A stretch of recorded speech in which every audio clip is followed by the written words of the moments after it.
नमस्कार, मैं हूं प्रगति और आप देख रहे हैं गुड रिटर्न्स।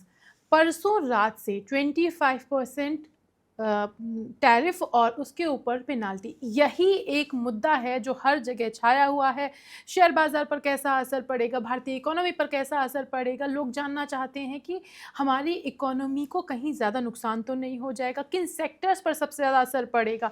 इसी पर चर्चा हो रही थी। तब तक 24 घंटे के अंदर ही ट्रंप साहब ने इस पर यू टर्न भी ले लिया। 1 अगस्त आज की वो तारीख जब ये टैरिफ लागू होना था, लेकिन अब कहा जा रहा है कि 7 दिन का टाइम मिल गया है। 7 अगस्त वो डेडलाइन है जब इसका एग्जीक्यूशन होगा। क्या चल रहा है, क्या है माजरा, कैसा पड़ेगा भारत पर असर, क्या है भारत और इंडिया का इक्वेशन, इन सभी बातों पर हम चर्चा करेंगे। और इस चर्चा में हमारे साथ शामिल हो रहे हैं अर्थशास्त्री आकाश जिंदल जी। आकाश जी, बहुत बहुत स्वागत है आपका गुड रिटर्न्स पर। धन्यवाद। सर, 25% टैरिफ और उसके ऊपर पेनाल्टी लगाई। पहली बात तो मुझे जानना है, 25% टैरिफ तो समझ आया, ये पेनाल्टी क्या है, किस बात की पेनाल्टी लगेगी? देखिए, सबसे पहली बात, जितना मर्जी टैरिफ लगा ले, जितना मर्जी पेनल्टी लगा ले, इससे होगा क्या? यूएस की अपनी इन्फ्लेशन बढ़ेगी। पहले दर्शकों को बता दूं टैरिफ और पेनल्टी क्या है। इसका मतलब ये है 25% के साथ कुछ भी जुड़ता है तो यूएस के लोग जो भी इंपोर्ट करेंगे उस पर इंपोर्ट ड्यूटी पड़ जाएगी। यानी कि यूएस का कंज्यूमर, यूएस का नागरिक कुछ भी हिंदुस्तानी चीज कंज्यूम करेगा उसके लिए वो 25% या अगर मान लीजिए 5% पेनल्टी है तो 30% महंगी हो जाएगी। तो इसलिए दर्शकों को बता दूं ये सस्टेनेबल और मेंटेनेबल नहीं है, क्योंकि यूएस पहले ही स्लोडाउन का शिकार है। वहां महंगाई ज्यादा बढ़ेगी तो लोगों को दिक्कत हो जाएगी। तो मेरे हिसाब से एक चीज मैं दर्शकों को बता दूं, अप्रैल से आज तक देखिए कितने टैरिफ अनाउंस हुए, कितने इंप्लीमेंट हुए हैं। टैरिफ बहुत से अनाउंस किए गए हैं, इंप्लीमेंटेशन बहुत कम का हुआ है। चाइना पे तो बहुत ज्यादा टैरिफ लगा दिया गया था, उसको रोल बैक किया गया लगातार, अब काफी कम लगाया गया है। हिंदुस्तान पे भी 2 अप्रैल से लेकर तमाम हम डेडलाइन सुन रहे हैं, 1 अगस्त को भी 7 अगस्त कर दिया गया। तो क्लियर है ये टैरिफ अनाउंस किए जाते हैं और इंप्लीमेंटेशन बहुत कम होता है। मेरी ऑर्गेनाइजेशन आकाश का मानना है कि ये सिर्फ एक आर्म ट्विस्टिंग या प्रेशराइजिंग टैक्टिक्स है, साइकोलॉजिकल टैक्टिक है कि हिंदुस्तान से ट्रेड डील साइन करवाई जाए। लेकिन हिंदुस्तान में आज एक ऐसी सरकार है जो राष्ट्रहित देखती है, जिसके पास बहुत ही ब्रिलियंट मिनिस्टर्स हैं। प्राइम मिनिस्टर मोदी साहब की सरकार है जिसमें बहुत ही अच्छी टीम है। तो वो लोग ट्रेड डील साइन करने से पहले ये चीज बिल्कुल इंश्योर करेंगे कि हिंदुस्तान के एग्रीकल्चरिस्ट और डेयरी फार्मर का इंटरेस्ट प्रोटेक्ट हो। ये चीज देखी जाएगी और मुझे लगता है हो सकता है कि 7 अगस्त तक ट्रेड डील हो जाए। लेकिन वो ट्रेड डील ऐसी होगी, बैलेंस्ड होगी, विन विन सिचुएशन होगी, क्योंकि हिंदुस्तान ट्रेड डील तभी करेगा जब हिंदुस्तान के इंटरेस्ट जो है वो प्रोटेक्टेड होंगे। आज की तारीख में बता दूं, लोगों को भी समझना चाहिए कि हम चाइना नहीं है जो एक्सपोर्ट्स पे डिपेंडेंट हो। हमारी इकोनॉमी डोमेस्टिक डिमांड पे चलने वाली इकोनॉमी है, हमारी इकोनॉमी एक्सपोर्ट ओरिएंटेड इकोनॉमी नहीं है। तो इसलिए हमारी इकोनॉमी अपनी स्ट्रेंथ से चलती जा रही है। अप्रैल से टैरिफ लगे हैं, हालांकि इंप्लीमेंट नहीं हुए, तब से भी हमारी इकोनॉमी लगातार बहुत अच्छी परफॉर्मेंस दे रही है। अप्रैल 2025 की बात करें, 2.36 लाख करोड़ की जीएसटी कलेक्शन हमने दी है, जो रिकॉर्ड। मई 2025 में फिर 2.01 लाख करोड़ की जीएसटी कलेक्शन हमने दी है, जो रिकॉर्ड है।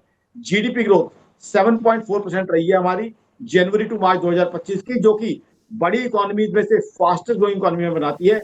अमेरिका, चाइना, जर्मनी कोई भी हमारे आसपास नहीं है। तो ऐसे में हिंदुस्तान ट्रेड डील करेगा, लेकिन हिंदुस्तान किसी तरह के प्रेशर में नहीं आएगा। हिंदुस्तान अपने हितों को देखते हुए, अपने राष्ट्र हित को देखते हुए ट्रेड डील करेगा और मेरे हिसाब से चीजें बहुत जल्द आने वाले 2-4 दिन में सॉर्ट आउट हो जाएंगी। ये मैच अनाउंसमेंट है, इंप्लीमेंटेशन इसकी होने की संभावना मुझे बहुत कम लगती है। यही सवाल आज सभी हर जगह पर चर्चा बना हुआ है, क्योंकि 24 घंटे से कम टाइम में डेडलाइन को एक्सटेंड कर दिया गया। तो माना जा रहा है कि ट्रंप जो है हमेशा से ऐसे ही करते आ रहे हैं और वो चाहते हैं कि प्रेशर में आकर के इंडिया अब ट्रेड डील साइन कर ले। लेकिन इंडिया हमेशा से इस बात की बोलता रहा है कि हम ट्रेड डील साइन करेंगे, but we are not in rush, हम 2025 के एंड तक डील साइन करेंगे। क्या लग रहा है आपको? अभी इस दौरान एक और खबर आई है कि जो इंडियन रिफाइनरीज, जो भारतीय सरकार की रिफाइनरीज हैं, उन्होंने रशिया से तेल की डिमांड कम कर दी है। यूं कहें कि खरीदने को लेकर के दूसरी बार विचार करें कि खरीदा जाए कि ना खरीदा जाए। इसके बारे में आप क्या कहेंगे? देखिए, रशिया से जब रशिया यूक्रेन वॉर चली थी, हमने क्रूड ऑयल लिया और उसमें भी हमारा राष्ट्रहित था, क्योंकि रशिया से हमें डिस्काउंटेड रेट पे क्रूड ऑयल मिल रहा था और हम रूपी टर्म में पे कर रहे थे। तो जाहिर सी बात है, हिंदुस्तान के जो भी राष्ट्रहित में चीज होगी वो हम देखेंगे। देखिए आज ट्रम्प साहब बात कर रहे हैं मागा की, मेक अमेरिका ग्रेट अगेन।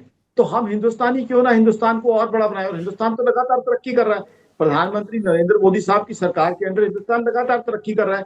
तो जब अमेरिका अपने इंटरेस्ट देख रहा है तो हिंदुस्तान भी अपने इंटरेस्ट देखेगा।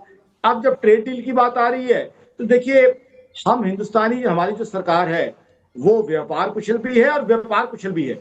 यानी वो मिठास और प्रेम भी रखती है, क्योंकि हमारे यहाँ यूएस के साथ भी अच्छे संबंध है, रशिया के साथ भी अच्छे संबंध है, यूरोप के साथ भी अच्छे संबंध है। तो हम मिठास और अच्छे संबंध भी रखेंगे, लेकिन व्यापार में नुकसान नहीं होंगे, नुकसान नहीं होने देंगे हिंदुस्तान का। ये चीज हमारी सरकार इंश्योर करेगी। प्रधानमंत्री नरेंद्र मोदी साहब खुद डोनाल्ड ट्रंप के अच्छे मित्र हैं। डोनाल्ड ट्रंप ने भी कई बार कहा है कि प्रधानमंत्री मोदी साहब उनके अच्छे मित्र हैं। तो जब वो अपना हित देख रहे हैं तो हम भी अपना हित देखेंगे। लेकिन हमारी सरकार एक तरफ वसुधैव कुटुंबकम में विश्वास रखती है, प्रेम पूर्वक वार्ता में विश्वास रखती है, लेकिन साथ ही साथ अपने इंटरेस्ट को प्रोटेक्ट करेगी। अब जहां तक क्रूड ऑयल की बात है, क्रूड ऑयल रशिया से एक समय पे खरीदना हमारे लिए काफी फायदेमंद था।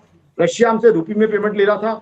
अब जो है रुपये में पेमेंट शायद संभव नहीं है, तो हो सकता है और जगह से हम क्रूड ऑयल ले लें। और वैसे भी हम ऑल्टरनेटिव सोर्सेज ऑफ एनर्जी पे बहुत काम कर रहे हैं। अब हम इलेक्ट्रिक व्हीकल्स के ऊपर बहुत काम कर रहे हैं। आप देखें, दिल्ली में ही देखें, पिछले 4 साल में ईवीज कितने बढ़ गए हैं। सोलर एनर्जी में हम दुनिया में नंबर 3 पे पहुंच गए हैं। तो हमने क्रूड ऑयल के जो है ऑल्टरनेटिव्स के ऊपर भी काम करना शुरू किया है, रिन्यूएबल सोर्सेज ऑफ एनर्जी पे।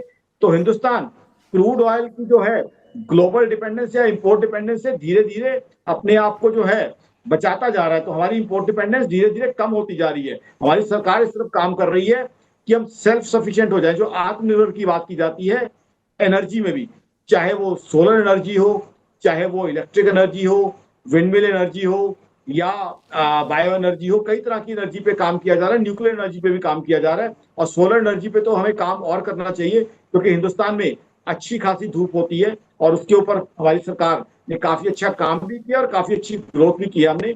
अब हम जापान को पछाड़ के 3rd biggest solar energy producer बन चुके हैं। आकाश जी, कुछ हद तक ऐसा लगता है, आपने भी कहा और सरकार की तरफ से भी यही स्टेटमेंट आया है कि हम देश हित में काम करेंगे और करना भी चाहिए। और शायद जिस तरह से हम पांच दौर की बैठकें हो चुकी हैं सरकार के स्तर पर, अब ये फैसला आया कि हम 25% का टैरिफ लगाएंगे। सरकार को कहीं ना कहीं इस बात का आइडिया था कि ट्रंप जो है उनको ब्लैकमेल करने की कोशिश करेंगे, उनको प्रेशराइज करने की कोशिश करेंगे, और यही वजह है कि भारत ने यूके के साथ में ट्रेड डील ऑलरेडी साइन कर ली है। जो भारत का अगला कदम क्या हो सकता है इस टैरिफ के इम्पैक्ट को, खुदा ना खास्ता अगर, वैसे तो बहुत ज़्यादा उम्मीद है कि ये फैसला पलट दिया जाएगा, लेकिन अगर इन केस नहीं होता है तो भारत किस तरह के कदम उठा सकता है इसके असर को कम करने के लिए? क्योंकि कहा यह भी जा रहा है कि $30 बिलियन का असर आएगा, नुकसान हो सकता है, झटका लग सकता है इंडियन इकोनॉमी को। भारत ने ऑलरेडी मेजर्स लेने शुरू कर दिए हैं। यूके के साथ हमने ट्रेड डील कर ली है, यूरोप के 4 कंट्रीज के साथ हमने ट्रेड डील कर ली है। हमारे प्रधानमंत्री साहब अभी 5 नेशंस के विजिट पे गए थे, वहां भी हमने जो है एमओयू साइन किए हैं। तो हम अपने आप को डाइवर्सिफाई करते जा रहे हैं ग्लोबल ट्रेड को लेके। हमारी सरकार जो इसमें मोदी साहब की सरकार है, बहुत ही टैलेंटेड सरकार है, बहुत ही ब्रिलियंट लोगों की सरकार है। तो इन्होंने ऑलरेडी डाइवर्सिफाई करना शुरू कर दिया है ग्लोबल ट्रेड। इस सरकार के अंदर ये समझ है कि ये यूएस और चाइना के बियॉन्ड ग्लोबल ट्रेड को डाइवर्सिफाई करना चाहते हैं। ऑलरेडी हमारी डाइवर्सिफिकेशन होती जा रही है। और दूसरा ये बता दूं, अगर ये टैरिफ ऐसे ही चलते रहे, टैरिफ की अनाउंसमेंट, तो हो सकता है एक नया ग्लोबल ऑर्डर बन जाए, एक हो सकता है एक नया ब्लॉक बन जाए दुनिया में। और यूएस भी देखिए हमेशा से दुनिया की सबसे बड़ी इकोनॉमी नहीं था, सेकेंड वर्ल्ड वॉर के बाद वो सबसे बड़ी इकोनॉमी बना है। उससे पहले इंग्लैंड और फ्रांस दुनिया की बड़ी इकोनॉमी थे। अगर ये ऐसे ही चलता रहा तो हो सकता है और इकोनॉमीज आगे आ जाए, तो हिंदुस्तान के और टाई अप हो सकते हैं। देखिए 193 कंट्रीज है दुनिया में, यूएस हमारा मित्र है, उसकी मित्रता की हम पूरी इज्जत करते हैं, उनके साथ व्यापार भी करना चाहते हैं। लेकिन अगर व्यापार नहीं सूट करेगा तो देखिए व्यापार तो वहां होता है जहां फायदा होता है। व्यापारी तो हमेशा जो है फायदा देखता है, और हमें अपना राष्ट्र हित देखना है, हमें अपने राष्ट्र के जो मैन्युफैक्चरर्स है उनका हित देखना है। तो जाहिर सी बात है और नेशंस के साथ जो है व्यापार हो सकता है चाइना के साथ व्यापार बढ़ जाए, हो सकता है यूरोप के साथ व्यापार बढ़ जाए, हो सकता है और ट्रेड डील साइन हो जाए। कहीं ना कहीं तो और जो है ऑप्शंस देखनी पड़ेगी ना। अगर जो है एक जगह व्यापार मुश्किल होता है तो जाहिर सी बात है, हिंदुस्तान तो आज कोई छोटी मोटी इकोनॉमी तो हम है नहीं है। नरेंद्र मोदी साहब को मैं सल्यूट करूंगा कि उनकी सरकार के अंडर हम 4th लार्जेस्ट इकोनॉमी बन चुके हैं, दुनिया की फास्टेस्ट ग्रोइंग इकोनॉमी बन चुके हैं, 3rd बिगेस्ट इकोनॉमी हम बनने वाले हैं कुछ ही देर में। तो ऐसे में हम अगर एक कंट्री हम कोशिश करेंगे मित्रतापूर्ण उनसे संवाद करने की। अगर संवाद से बात नहीं बनेगी, अगर आपकी बात को मानूं, तो और ऑप्शंस खुली हुई हैं। दुनिया में तो और बहुत देश हैं, 193 देश हैं। आकाश जी, मैं यहाँ पे बीच में, आपने कहा मतलब ये तो फैक्ट है कि हम one of the fastest growing economy है, लेकिन ट्रम्प इतना फ्रस्ट्रेटेड साउंड कर रहे हैं कि उन्होंने, हम बड़ी इकोनॉमी के फास्टेस्ट हैं, बड़ी इकोनॉमी से हम फास्टेस्ट हैं। मैं आपको डेटा देता हूं, आप डेटा सुनिए। आप जनवरी टू मार्च 2025 हमारी जीडीपी ग्रोथ रही है 7.4%। अब आप कंपैरिजन कीजिए जापान जैसी इकोनॉमी से। जनवरी टू मार्च 2025 में उनकी जीडीपी ग्रोथ रही है -0.2%। अब आ जाइए जर्मनी पे, जो हमसे बड़ी है और यूरोप की सबसे बड़ी इकोनॉमी है।